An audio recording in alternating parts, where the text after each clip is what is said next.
30 years to figure it out, and it's true. And if you get that, then you can satisfy the audience and you can move on. I have albums out, I've done other things, I can sing a different song, but you do have to know where the meat and potatoes is of it, you know.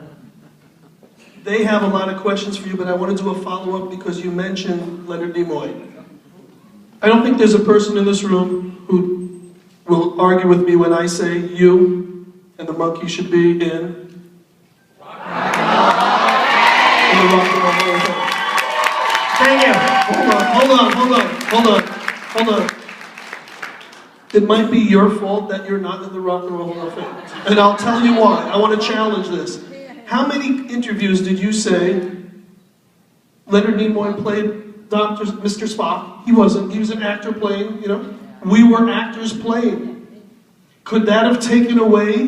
No, that has nothing to do with it. I know why we've not been nominated. Well, I think everybody probably knows why, because basically of one particular, one of the original founders of the Rock and Roll Hall of Fame.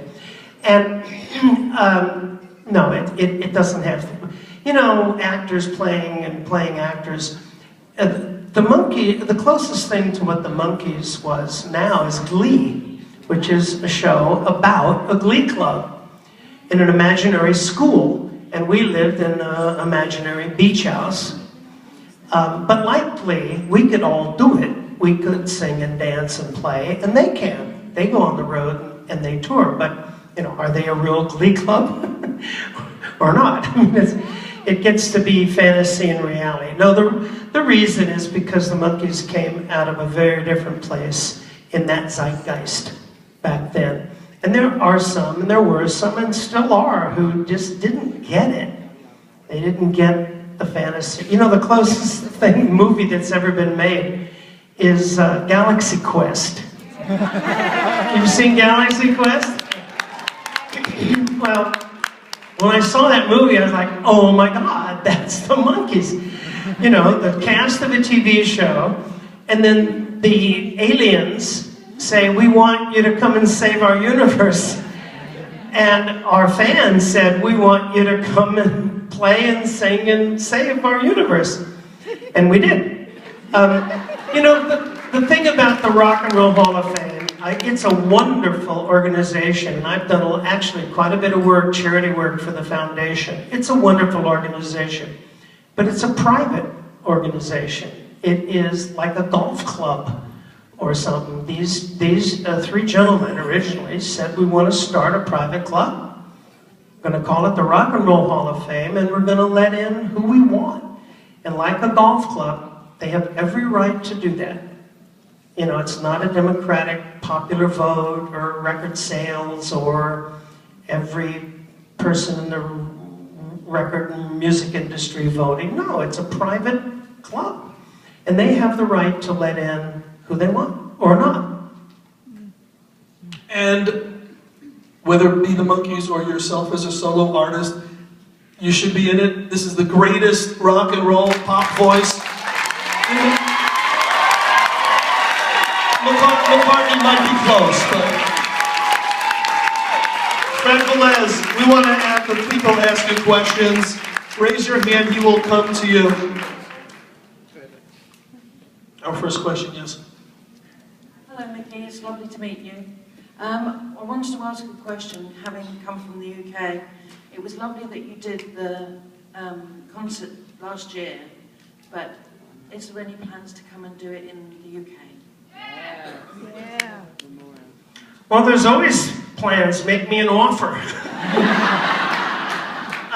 You know, there's always somebody that is inquiring, and it becomes, you know, an economic issue and a scheduling issue and a creative issue, and I mean, there's lots of. But I love, you know, I love being there. You know, as you probably know, I'm a huge Anglophile. I did Hairspray over there for the best part of a year or more. I mean, and I was just offered another musical, but I couldn't do it because of scheduling. I was offered another musical over there, and I love doing musical theater, and I'm sure I'll be going back over there to do that, and you never know. We could be going back over. I could be going back over. There's no definite date or plans right now, but there are people talking about it. He may be coming to your town. Okay, we got Maybe coming to your town. Hi, Mickey. I'm in the process of writing a book about your television show, and I just so thrilled to be able to ask you a question about it. Circus boy? I've actually cribbed the title from you. It's Monkey Magic, a TV show about a band. I'm so impressed by all the physical comedy and stunts on the show, but sometimes I'm also a little bit terrified, and I'm just curious, did you have a stunt coordinator or safety harnesses, or what kind of preparation did you do for some of that crazy climbing and jumping and falling you did? I don't remember. That's that old joke. I've seen it all, I've done it all, I've heard it all, I just can't remember it all. You know, I don't remember anything, any specific incidents where anyone of us got like hurt. A lot of it was done in the camera, a lot of it in editing. I do remember in the movie Head, there were some major stunts, and yeah, we did have some stunt people doing some of the real major stunts. But you know, back then in that age, you know, you think you're indestructible. I'm sure that it's like, yeah, I'll jump off that building.